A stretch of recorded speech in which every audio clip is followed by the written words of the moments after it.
ഒന്ന്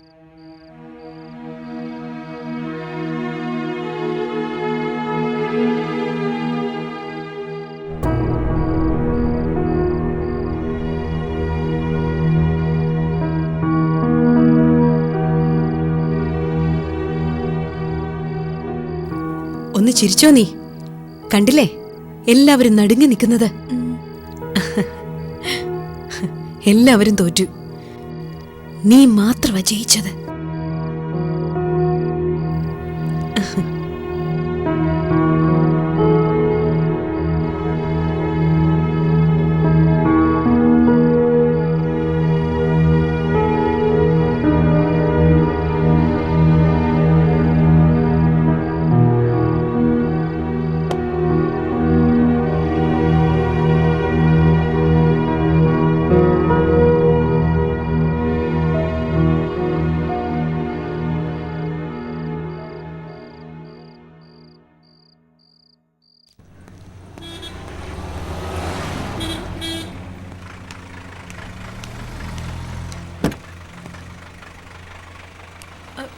സാർ,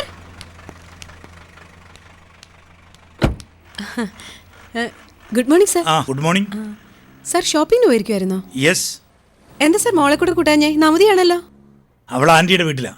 ഓ സാർ, ഓഫീസിൽ നമ്മൾ തമ്മിൽ പല പ്രശ്നങ്ങളും കാണും. അത് ജസ്റ്റ് ഒഫീഷ്യൽ, അങ്ങനെ കണ്ടാൽ മതി. അതല്ലേ നല്ലത്? പുറത്ത് നമുക്ക് സംസാരിക്കാമല്ലോ. സാറ് എനിക്കൊരു ഉപകാരം ചെയ്യണം. ഓഫീസ് കാര്യമൊന്നുമല്ല. എന്താ അത്? നമ്മുടെ ഹെഡ് ഓഫീസിൽ വർക്ക് ചെയ്തിരുന്ന ഒരു രത്നമ്മ ചേച്ചിയില്ലേ, കഴിഞ്ഞ വർഷം ആക്സിഡന്റിൽ ഭർത്താവ് മരിച്ചുപോയ? അവര് ഞാനിപ്പോ 2-3 പ്രാവശ്യം സിറ്റിയിൽ വെച്ച് കണ്ടു സാർ. കൂടെ ഒരു ചെറുപ്പക്കാരനും ഉണ്ട്. അവരുടെ മകനോ ബന്ധുവോ ഒന്നുമല്ല. അത് ശരിയല്ലാത്തൊരു കാര്യമല്ലേ സാറ് പറ? സെക്രട്ടേറിയറ്റിന്റെ തൊട്ട് പിന്നിൽ അവരുടെ ഭർത്താവിന്റെ വീട്. സാറ് അവിടെ പോയി ഈ വിവരം ഒന്ന് അറിയിക്കണം. ഞാൻ എന്തിനാ അറിയിക്കണം? എന്നെ കൊണ്ട് പറ്റില്ലല്ലോ സാർ. ഇതൊക്കെ അഭിമാനം ഇല്ലാത്തവർക്കല്ലേ ചേരൂ. എന്ത് പറ്റി സാർ? സാർ എന്റെ വീട്ടിൽ വന്ന് പറഞ്ഞതുപോലൊരു ജോലി ഞാൻ അത്രേ ഉദ്ദേശിച്ചുള്ളൂ. സീനിയർ ഓഫീസറുടെ ഡ്യൂട്ടി എന്തൊക്കെയാണെന്നൊന്ന് പറഞ്ഞു മനസ്സിലാക്കി തരണം സാർ. സർവീസ് മാനുവൽ ഇല്ലാത്ത കാര്യങ്ങൾ ഞാനും കൂടെ ഒന്ന് പഠിക്കട്ടെ. നിങ്ങൾ എന്താ കരുതിയത്? എന്റെ വീട്ടിൽ നിന്നും എന്നെ അടിച്ചു പുറത്താക്കുമെന്നോ? അതോ എല്ലാരും കൂടെ എന്നെ അങ്ങ് കൊന്നുകളയുമെന്നോ? ഞാൻ നല്ലൊരു മുഹൂർത്തം നോക്കിയിരിക്കായിരുന്നു എല്ലാവരും കാര്യങ്ങളൊന്ന് പറഞ്ഞു മനസ്സിലാക്കാൻ. അത് ഭംഗിയായി തന്നെ നിങ്ങൾ ചെയ്തു. സന്തോഷം. പക്ഷേ ഇനിയെങ്ങാനും എന്റെ വീടിന്റെ അടുക്കളപ്പുറത്ത് വിഴിപ്പലക്കുന്നവരുടെ വേഷവും കെട്ടി വന്ന് കാത്തു കിടന്നാലുണ്ടല്ലോ, സാറുവിന് ഒരുപാട് വേദനിക്കും. മറുപടി പറയാൻ ഞാൻ വീട്ടിലേക്ക് കയറി വരില്ല. നടുറോടി നിർത്തിയിട്ടായിരിക്കും തനിക്ക് നാണം ഉണ്ടോ ഇല്ലേ എന്ന് പരിശോധിക്കുന്നത്. നിങ്ങൾ എന്നോട് പക തീർക്കാൻ ഇറങ്ങിയാൽ ചെയ്യാവുന്നതിനൊക്കെ ഒരു പരിധിയുണ്ട്. പക്ഷേ ഒരു പെണ്ണ് തുനിഞ്ഞിറങ്ങിയാൽ ഓർത്തോ, ഒന്നും ബാക്കിയുണ്ടാവില്ല തനിക്ക്. ഒന്നും.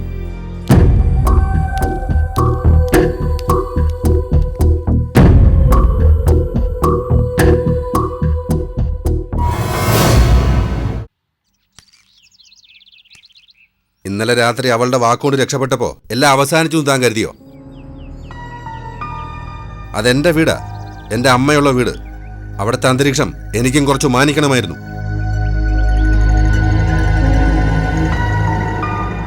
ഒളിച്ചോടിയവരാ ഞങ്ങള്. ജനിച്ച നാട്ടിൽ നിന്നും ജീവിതത്തിൽ നിന്നും താൻ കാരണം. അന്ന് തന്നെ കണ്ടുമുട്ടാൻ എനിക്ക് സാധിച്ചിരുന്നെങ്കിൽ താനിപ്പോ ജീവനോടെ ഉണ്ടാവില്ലായിരുന്നു. എന്താ തന്റെ ഉദ്ദേശം? ഇനി എന്തു മാനക്കട ഞങ്ങൾക്ക് തരാനുള്ളത്? മിസ്റ്റർ ഗണേശൻ, നിങ്ങൾ തെറ്റിദ്ധരിച്ചിരിക്കുകയാണ്. ഗംഗയും ഞാനും തമ്മിലുള്ള ഞാൻ കത്തിച്ചു കളയും. ഞാൻ കുടുംബാടാക്കാം. ഒന്നുമില്ലാത്തവനോടോ ഗണേശൻ?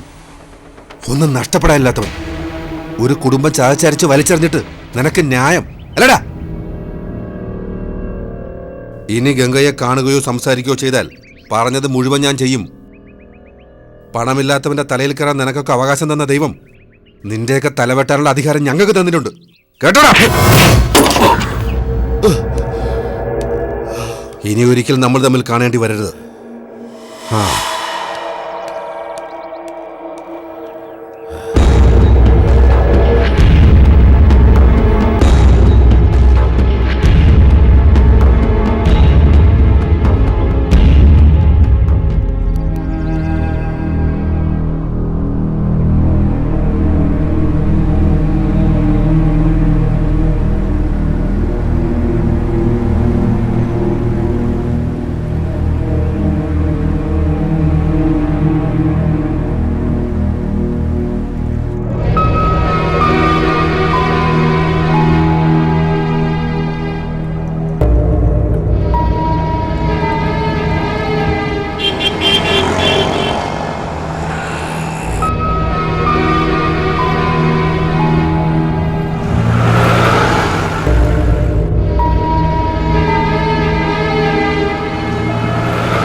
കൊല്ലണമെന്ന് കരുതിയാ ഞാൻ പോയത്. അബദ്ധം കാണിച്ചു വന്നിട്ട് അതിന്റെ വിസ്താരം ഒരുപാട് വേണ്ട. അമ്മാവൻ എന്താ ഈ പറയുന്നത്? പിന്നെ ഇതൊക്കെ കണ്ട് വെറുതെ ഇരിക്കണമെന്ന് വെച്ചാ? ഇടാ, വെറുതെ ഇരിക്കണമെന്നല്ല. അവളുടെ സ്വഭാവം നന്നായിട്ട് നിനക്കറിയാലോ. നീ കാണിക്കുന്ന വാശിയേക്കാൾ 100 ഇരട്ടി അവള് കാണിക്കും. പിന്നെ ഒരു രഹസ്യബന്ധം പുറത്തറിഞ്ഞാലുണ്ടാകാവുന്ന നാണക്കേടിനെ ഇക്കാര്യത്തിൽ അവർ രണ്ടുപേരും ഇപ്പൊ പേടിക്കുമെന്നും പറയാൻ പറ്റത്തില്ല. അവന്റെ കുടുംബത്തിൽ അവൾ പോകാറുണ്ടെന്നും അവരൊരുമിച്ച് യാത്ര ചെയ്യാറുണ്ടെന്നുള്ളതൊക്കെ അതിനുള്ള തെളിവുകളല്ലേ. അപ്പൊ പിന്നെ ബാക്കിയുള്ളവർ എന്തെങ്കിലും ചെയ്തങ്ങ് ചാവാല്ലേ? ആവേശം മതിയാക്കുക. ഒരു ബഹളം കൊണ്ട് ഇത് പരിഹരിക്കാൻ പറ്റില്ല എന്നുള്ള തിരിച്ചറിവിന്നാണല്ലോ നീ ഇപ്പൊ എൻ്റെ അടുത്ത് വന്നത്. അല്ലാതെ അവളെ അവനെ കൊല്ലാനുള്ള അനുമതി ചോദിക്കാനൊന്നും അല്ലല്ലോ, ആണോ? അതൊക്കെ പോട്ടെ. അവളുടെ ജോലിയുടെ കാര്യം എന്തുവായി? അതെന്തോ ഇന്ന് ഹിയറിംഗ് ആണെന്നൊക്കെ പറയുന്നത് കേട്ടു. കൈമൾ സാറ് പറഞ്ഞത് അവളുടെ കാര്യം ബുദ്ധിമുട്ടായിരിക്കുന്ന. പോവുകയാണെങ്കിൽ അങ്ങോട്ട് പോട്ടെ. സ്വന്തമായിട്ടൊരു തൊഴിലും അഭിമാനവും സ്ത്രീയുടെ ശക്തി വർദ്ധിപ്പിക്കുമെന്ന് വാദിക്കുന്നവരുണ്ടല്ലോ. കുറേയൊക്കെ അങ്ങനെ സംഭവിച്ചിട്ടുണ്ടാവും. പക്ഷേ മഹാഭൂരിപക്ഷം മറിച്ച എന്തും ചെയ്യാനുള്ള ലൈസൻസ് ആയിട്ട് ഇതിനെ ചിലർ കാണുന്നത്. ഇപ്പൊ ബുദ്ധിയുള്ളത് കൊണ്ടാ സമുദായ ആചാര്യന്മാര് ഈ വെറ്റകളെയൊക്കെ കാൽച്ചോട്ടിൽ കെട്ടിയിട്ടിരുന്നത്. അവൾ ഇത്രയും തന്റെ ഇടം കാണിച്ചത് അമ്മാവന്റെ അനുവാദത്തോടു കൂടി തന്നെയാ. എടാ, എന്ന് പറഞ്ഞാൽ എങ്ങനെയാ? ഇരുട്ടിൽ ഒളിച്ചിരിക്കുന്ന ഒരാൾക്ക് വെളിച്ചം കൂടുതലൊക്കെ കാണിച്ചു കൊടുത്തു. അതിന് അയാളെ പ്രേരിപ്പിക്കുക എന്നൊരു ഒറ്റ ഉദ്ദേശം മാത്രമേ ഉണ്ടായിരുന്നുള്ളൂ. അത് ശീലമാക്കുന്നത് ആര് കണ്ടു? അതെ, നീ മടങ്ങിക്കോ. തൽക്കാലം ബഹളമൊന്നും ഉണ്ടാക്കണ്ട. അവളുടെ മുമ്പിലേക്ക് ഇപ്പൊ പോകാനും നിൽക്കണ്ട. ഇപ്പൊ പെട്ടെന്നൊരു യാത്ര എനിക്കിപ്പോ പറ്റില്ല. കേസുകളും കാര്യങ്ങളൊക്കെ അത്രയ്ക്കുണ്ട്. അത് കഴിഞ്ഞിട്ട് ഞാൻ വന്നോളാം. ഒരു പരിഹാരം ഉണ്ടാക്കിയിട്ട് ഞാൻ മടങ്ങുള്ളൂ, പോരെ? അല്ലമ്മ, അത് ഞാൻ എടാ, മറുത്തൊന്നും പറയാൻ നിൽക്കണ്ട. ഇപ്പോ കാറ്റ് നിന്റെ പറമ്പിൽ മാത്രമാ. കൊടുങ്കാറ്റടിക്കുന്നു നാട്ടുകാരെ മുഴുവൻ വിളിച്ചറിയിക്കരുത്. മനസ്സിലായോ? കേറ്. നിന്നെ ഞാൻ ബസ് സ്റ്റാൻഡിൽ വിട്ടുതരാം. കേറടാ.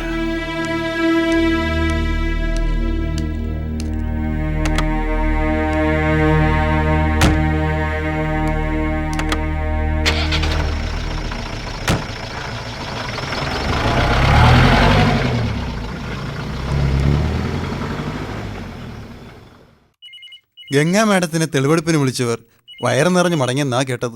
കൈമൾ സാറിന്റെ പരിപ്പൊന്നും അവിടെ വേവില്ല. അവര് പുലിയല്ലേ? ദോഷം പറയരുതല്ലോ. ഞങ്ങൾ സ്ത്രീകൾ സീനിയർ ഉദ്യോഗസ്ഥന്മാരായ പുരുഷന്മാരിൽ നിന്നും ഒരുപാട് സഹിക്കുന്നുണ്ട്. അതൊരാൾ ചോദിക്കണമല്ലോ.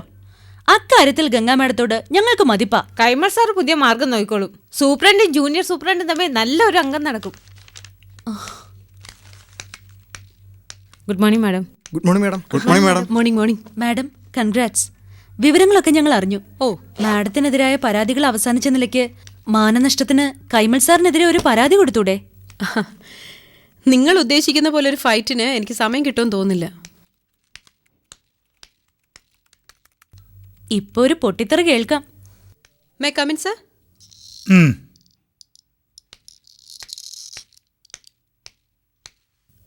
Good morning sir.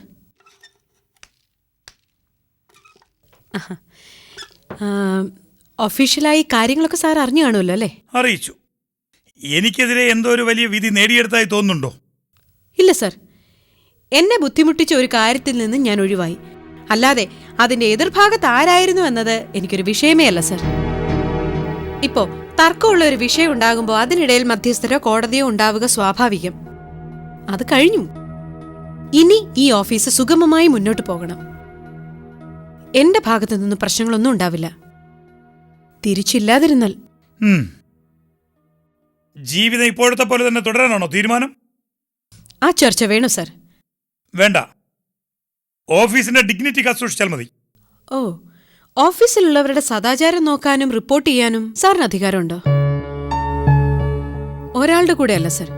ഇനി ഓരോ ദിവസവും ഓരോരുത്തരുടെ കൂടെ ഇറങ്ങിപ്പോകാനാ ഞാൻ തീരുമാനിച്ചിരിക്കുന്നത്. സാറിനി അതിനുള്ള പരാതികൾ ഫയൽ ചെയ്തോളൂ. ഇപ്പോ ഞാൻ കൂടുതൽ പറഞ്ഞാൽ ജയിച്ചതിന്റെ അഹങ്കാരമായി പോകും. സത്യത്തിൽ അഹങ്കരിക്കേണ്ട കാര്യമില്ല സർ. ജയിച്ചത് സാറിനെ പോലൊരു നിസാരനായ ആളോടായതുകൊണ്ട്.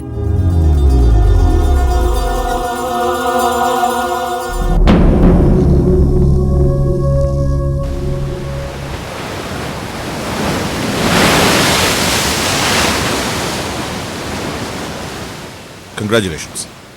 എനിക്ക് വിശ്വാസം ഉണ്ടായിരുന്നു തനിക്ക് ഈ പ്രതിസന്ധി മറികടക്കാൻ കഴിയുമെന്ന്. എന്താ നിങ്ങളുടെ ഓഫീസറുടെ അവസ്ഥ? ഞാൻ സംസാരിച്ചു. തോറ്റുപോയതിന്റെ ക്ഷീണമുണ്ട്. എന്നിട്ടും വെല്ലുവിളിക്ക് ഒരു കുറവുമില്ല. കൈമൾ എന്തെങ്കിലും ചെയ്യും. എന്തു ചെയ്യാൻ? അയാൾക്ക് ഒരുപാട് കഴിവുകളുണ്ടെന്നും അയാളുടെ അധികാരപരിധി വലുതാണെന്നും അയാൾ ചിന്തിച്ചുകൊണ്ടിരിക്കും. ഒരു മനുഷ്യൻ എന്ന നിലയ്ക്ക് അയാൾക്ക് നിലനിൽക്കാൻ അതൊക്കെ ആവശ്യമാണ്. പക്ഷേ എന്നെ സംബന്ധിച്ചിടത്തോളം ഓഫീസിലെ മേശയും കസേരയും പോലെ, അലമാരകൾ പോലെ ഒരു വസ്തു. അതിനപ്പുറം ഇല്ല അയാളുടെ സ്ഥാനം. ആൺവർഗത്തിന് ഒരാളെ തോപ്പിച്ചിന് തനിക്കൊരു ത്രില്ലുണ്ടല്ലേ? ഞാൻ ഇപ്പം നേടിയ വിജയത്തെ അങ്ങനെ അങ്ങ് കുറച്ചു കാണണ്ട.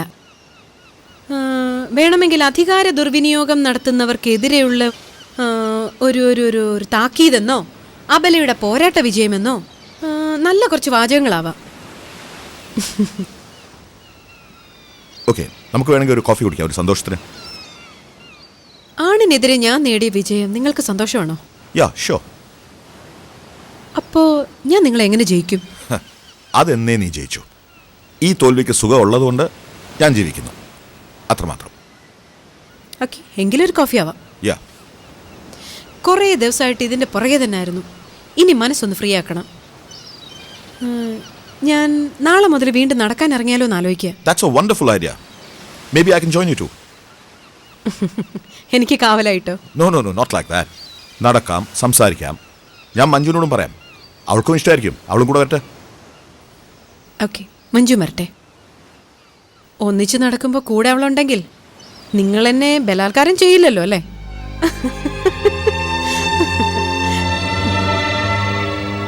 ഗംഗ, നിന്റെ ചെറിയ തമാശകളും പോലും എൻ്റെ നെഞ്ചിലേക്കുള്ള കടാറയാണ്. വിധിയാണത്. എനിക്കിത് പറയാനും നിങ്ങൾക്കിത് കേൾക്കാനും. ഓക്കെ, കോഫി മുടക്കണ്ട. നാളത്തെ മോർണിംഗ് വാക്കും.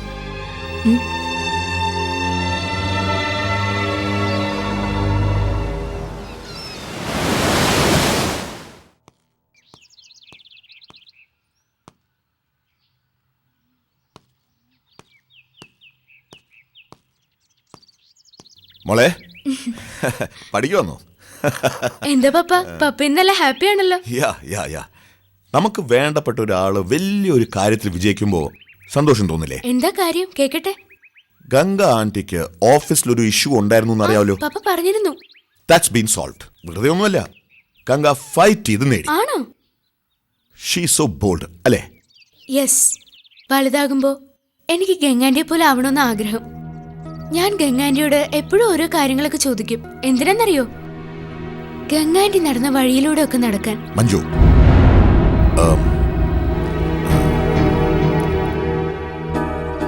അവൾ നടന്ന വഴിയിലൂടെ ആരെയും അനുകരിക്കുന്നതല്ല, സ്വന്തമായി കണ്ടെത്തുന്നതാണ് വ്യക്തിത്വം. നല്ലതാണെങ്കിൽ അനുകരിക്കുന്നോണ്ട് എന്താ?